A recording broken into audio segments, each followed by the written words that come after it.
Det är ju träligt om de inte går igång så man får gå hem för de är tunga. Man får inte ha bråttom när man ska iväg, va? Nej, det är inget att ha om man gör ett bankrån.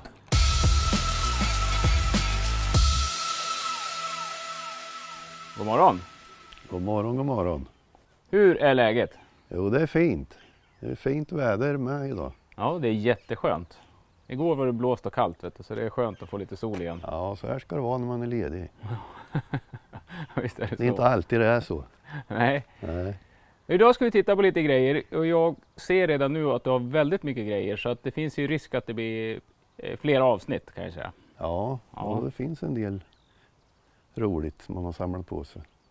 Motorcyklar. Indien grundades 1901 då, och Harley Davidson 1903. Och det var en svensk som utvandrade från Lönneberga socken, Carl Oskar Hedström. Han var ju mekaniskt intresserad och kom i kontakt med George Hendé, och Hendé tillverkade trampcyklar. För på den där tiden var det populärt att cykla velodrom.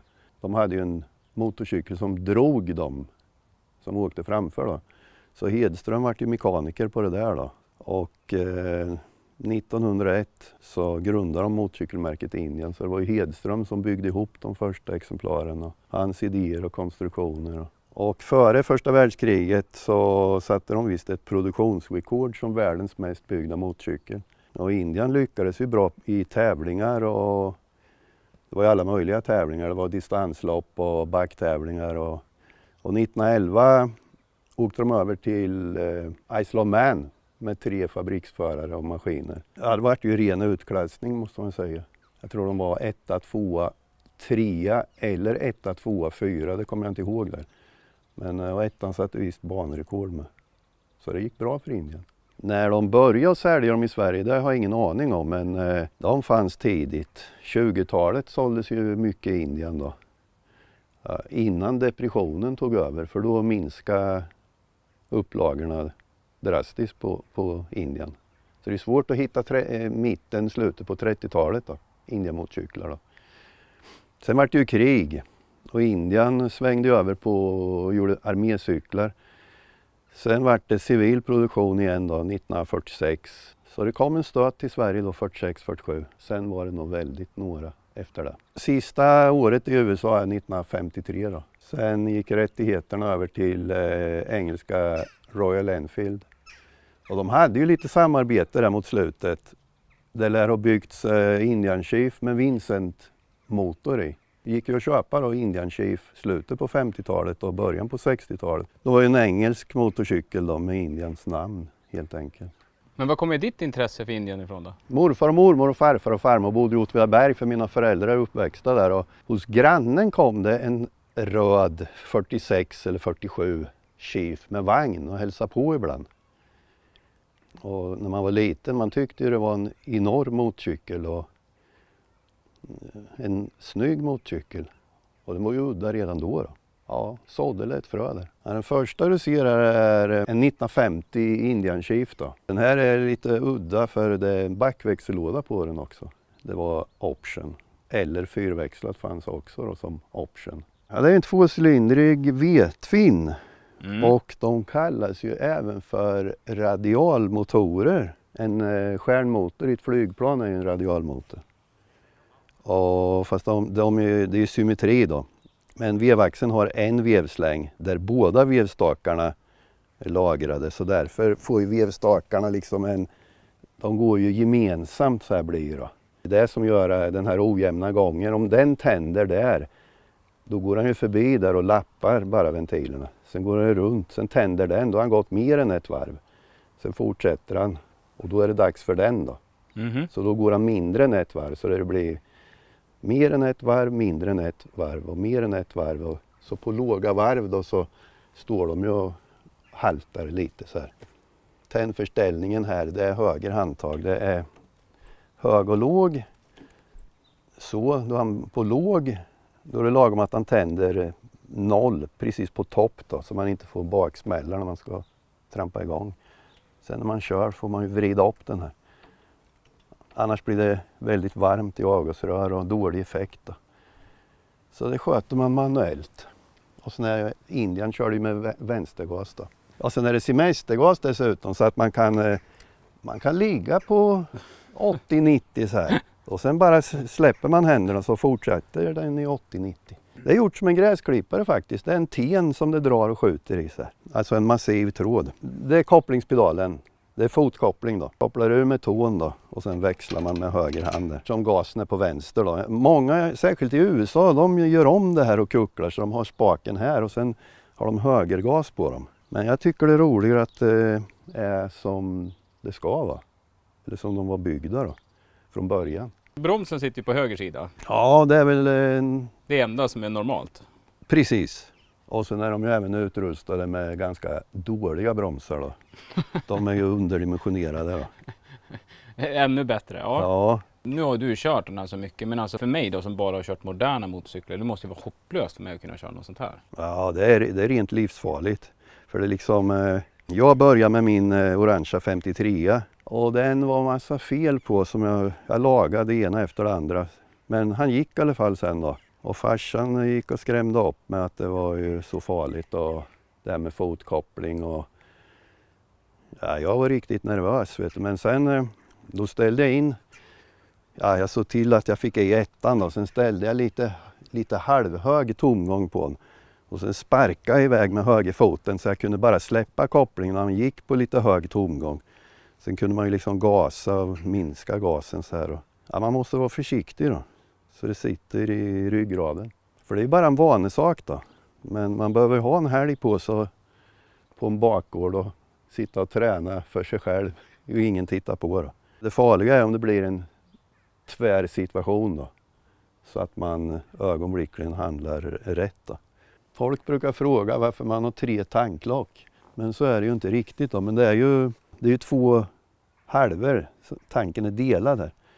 Så det är bensin och sen är det ju torrsump. Så här ligger ju motoroljan då. Då pumpar det ju ner till motorn och sen är det en returpump då. Och den har ju aningen högre kapacitet för det får ju inte vara för mycket olja ner i motorn. Så står de parkerade länge då ska man dränera vevhuset först. Släppa ur oljan där, för det kryper ju ner olja. Sakta när de står still länge.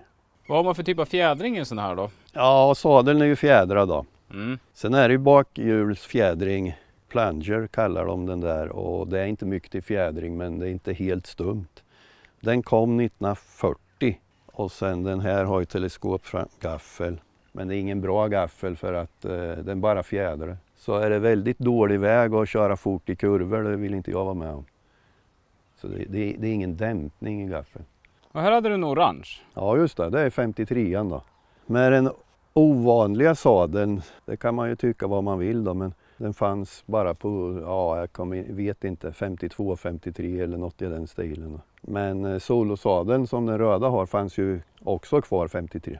I övrigt är han väldigt så lik den röda. Men var det här den första du köpte? Ja, det var den första. 1982, februari-mars där. Full vinter var det uppe i norra USA och så. Först trodde jag att det bara glömma det här. När vi väl hade hittat hem till honom. Vi höll på en halv dag innan vi hittade adressen där. Han bodde själv i villan där. Hela huset var objekt av fina maskiner. De fina stod i vardagsrummet.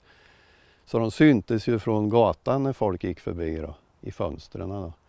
Och ett sovrum stod det renoveringsobjekt i och på en byrå i hallen stod det en 41 Sportscout och på altan stod det renoveringsobjekt och i garaget. Så det var fullt. I garderoberna var det delar.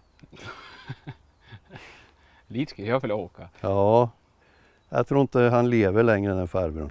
53an var ju mycket mekanik, det var helt fel alltså. Han var ju omöjlig att starta och köra som han var då. Men han var vacker att kolla på då. Men det var ju risken man tog när man köpte den då. Man bara hissade ner den och ut med den då. När man är så långt hemifrån har man ju inte så mycket tid att fundera. Och det var ju inte så ofta det dök upp en sen Indien då, till salu. Ja, han som jag handlar de här 2 cyklarna av, han var ju ingen mekaniker kan man ju lugnt säga. För de som har hållit på med den där i USA, de hade klantat sig lite med lite olika grejer där. Och hela gaffeln var fel ihopsatt och bensintankhalvorna läckte bensin och Hjullagret fram var felaktigt monterat och det var en hel del pyssel. Men... De är inte så lätt att få tag på idag heller. Nej, de droppar ju fram till salu men prisbilden har ju ökat och ökat. Så det är ju inte lätt för en entusiast, en ung kille då, som inte har så överdrivet med pengar att komma in i hobbyn då. Det tycker jag är lite tråkigt. Men gillar du att åka hoj då? Ja, det är kul men det blir inte så mycket för man hinner inte med att åka så ofta. Ett par, 3 gånger per sommar kanske.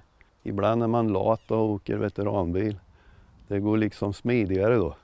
Slippa klä på sig massa skinnkläder och grejer.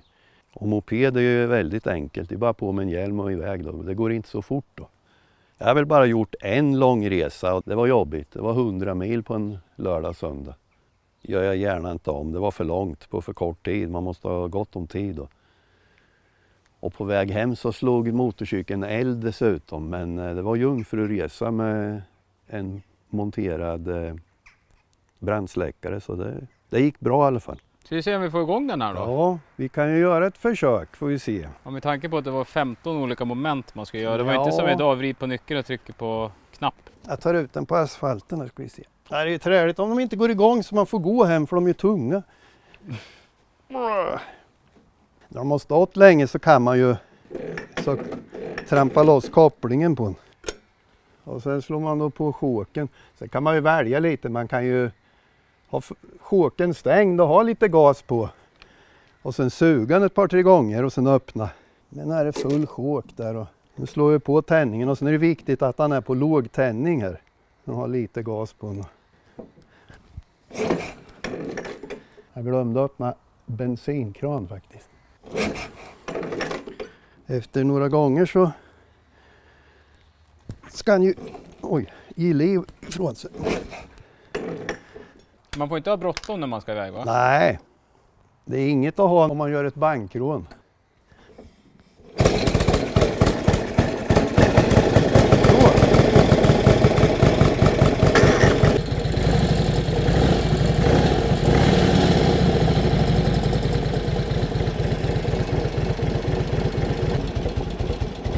Nu går han bra. Man kanske bara kör 200 mil men ofta blir det ju inte så långa turer. Om man kör ett rally då, det kanske är 8 mil eller något.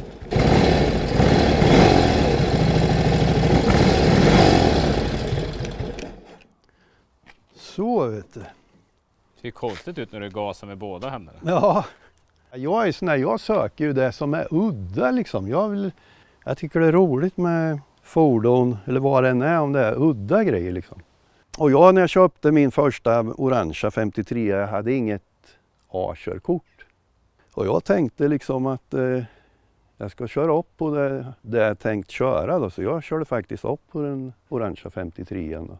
Och det var bara startkörning. Det var lite svårt det med att räcka ut handen och man fick ju avbryta handräckningen för då var man tvungen att ändra på gasen ett ögonblick och sen räcka ut igen. Men han var så glad, trafikinspektören där, så det gick bra. Och här har du en ännu äldre maskin. Ja, just det. Ja, det är 1940 med rak 4 i då. Ja, det är väl en affär man gör en gång i livet för jag var över i USA 1986 på sommaren och jag såg annonsen i den amerikanska indianklubben. Det fanns ju inget internet och sånt där och då hade han alla 3 cyklar som jag gärna skulle vilja hitta. Det var en 4. Han hade 2,5 kardandriven. Den heter ju modell 841 av den kardandrivna. Gjordes en årsmodell. De gjorde 1056 stycken till amerikanska armén. Som aldrig tog dem i bruk sen. Och sen hade han en Trike och det var den stora 1200 som hette Traffic Car från 1936 då. Han hade inget telefonnummer så jag skickade brev till honom och bad honom om han kunde vara vänlig och ringa upp en person i Kenosha, Wisconsin. För dit skulle jag komma efter en vecka. Så jag var där en torsdag och tittade på alla hans grejer. Farbrorn var ju sjuk då så annars hade han aldrig sålt då. Han var ju en stor samlare. En riktig entusiast som var oerhört duktig mekaniker och han gjorde liksom alla jobb själv då. På fredagen fixade jag pengar. Det var lite svårt det där var det. För de ville ju ha tid att klära mina checker. Så de jag bodde hos var så snälla så jag fick låna pengar till checkerna var klarade. Så lördagen åkte jag dit. Och då var han $500 dyrare. Jag trodde först han hade ångrat sig. Men hans fru och hans dotter och hans son tyckte han sålde den för billigt då. Så han ville helst ha 9. Men det var bara att smälla till då. Så jag gav $9,000. Jag tyckte att jag fick sidovagnen på köpet. Och kompisar tyckte att det var jättedyrt då. Men $9,000 1986, det är ju jättemycket. Ja, det var det ju i och för sig då. 85 kostade mig besiktad med allting då. Frakter och accis och tull och moms. Det var mycket pengar då. Ja, det här är ju en 40.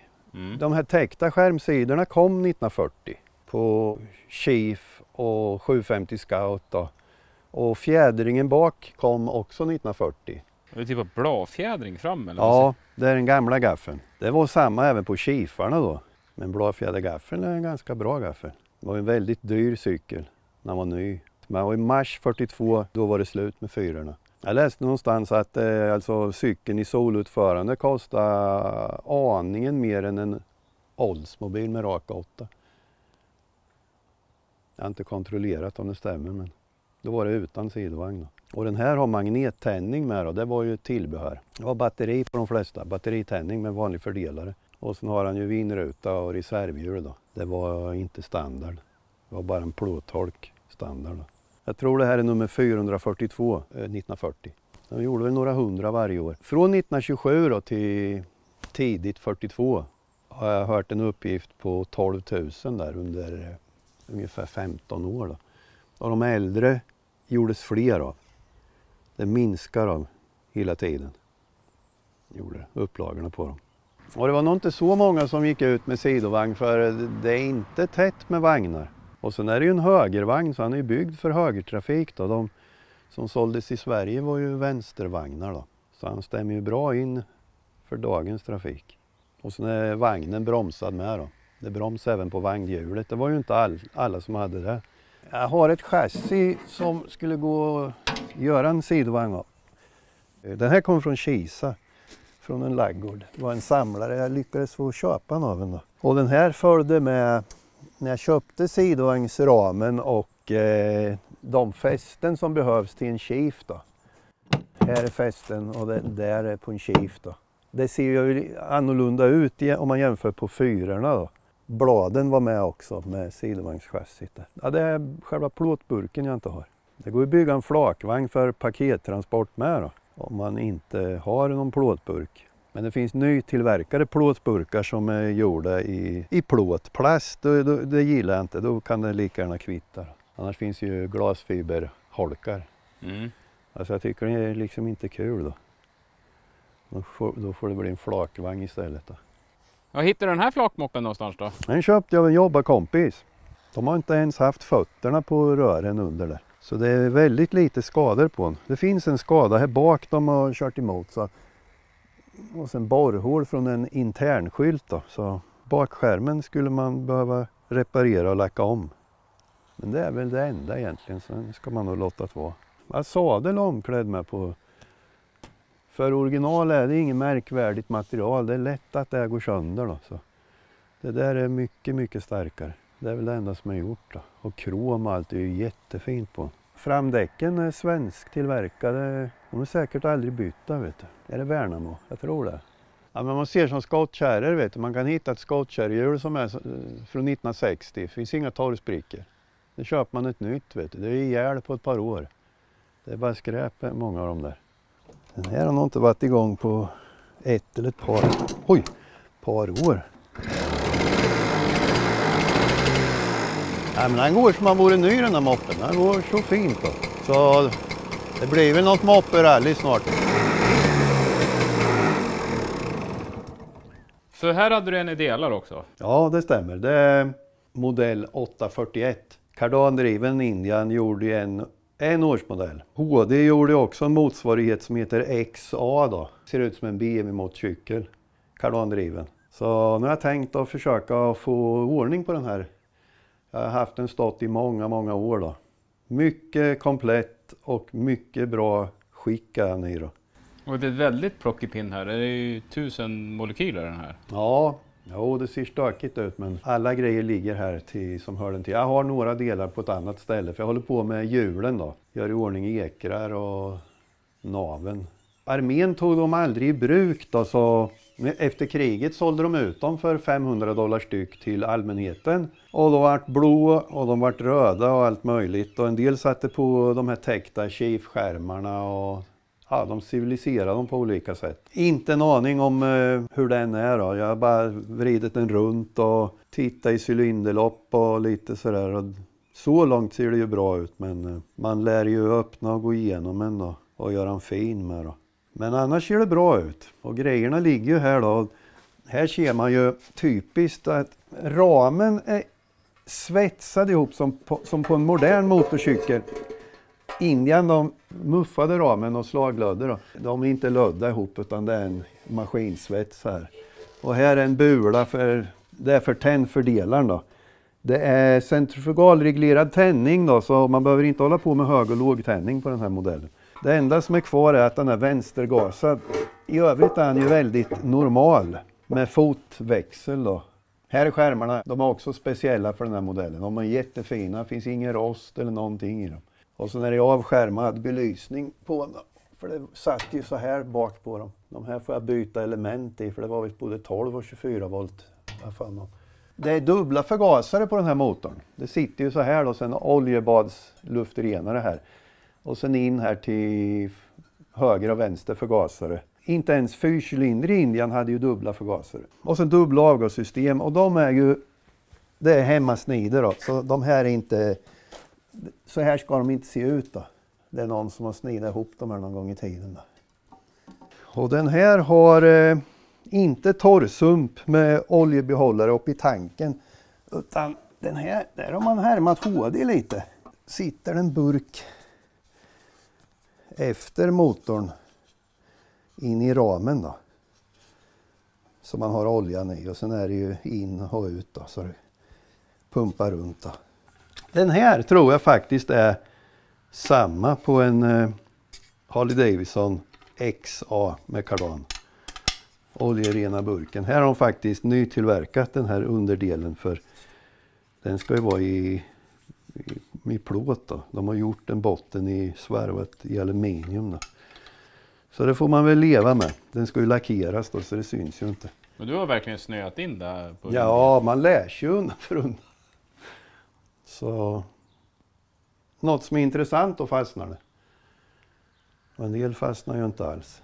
Du hade roliga motorcyklar du? Ja tack, jag är helt nöjd. Ja det ska du definitivt vara. Och du har en massa andra grejer också som vi inte hunnit titta på. Och det får vi ta i ett annat avsnitt. Ja, jag samlar på allt möjligt. Mm. Det är från gamla bilar ner till gräsklippare och lite cyklar och tefat har jag ett par stycken med. Ja, vi får väl ta och säga på återseende då så syns vi framöver. Ja det blir bra, du är välkommen. Hej på det! Hej hej!